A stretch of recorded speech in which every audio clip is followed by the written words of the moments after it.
তাই না? অবস্থা কিন্তু আসলে ব্যাপারটা যেটা হলো সেটা হচ্ছে পরাণ যদি একটু লেখাপড়াটা শিখতো। মন ছিল ক্লাস 8 অবধি পড়েওছে।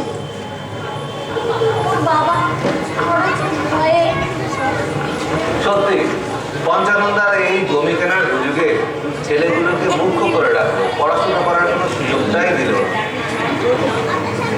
জমি কিনে কি লাভ খামোখা?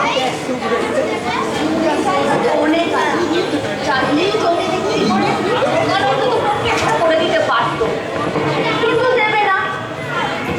সেটাই তো সমস্যা। পড়ার যদি একটা কাজকর্ম কিছু করতো তাহলে এই বিয়েতে কখন অমত ছিল। এমনিতে পড়ান আমার খুব ভালো ছেলে দাদা, জামাই অবশ্য বলেছে কাজ একটা জোগাড় করে দেবে।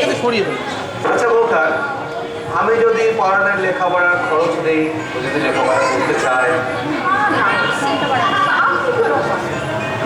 যার গয়নাকাঠি আছে তা বেচে কিছু টাকা জোগাড় করবে, তাতে ও লেখাপড়া কাজকর্ম দুটোই করবে।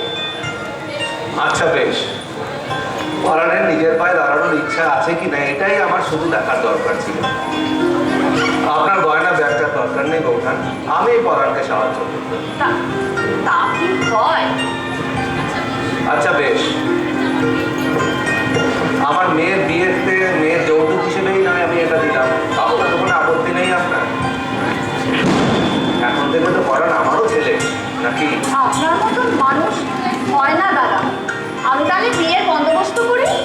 অবশ্যই, শুভস্য শীঘ্র। তবে দেখবে রতন আর পঞ্চানন্দার কানে যেন কথাটা না যায়। বেশ বেশ, আমি তাহলে আসি দাদা। নমস্কার।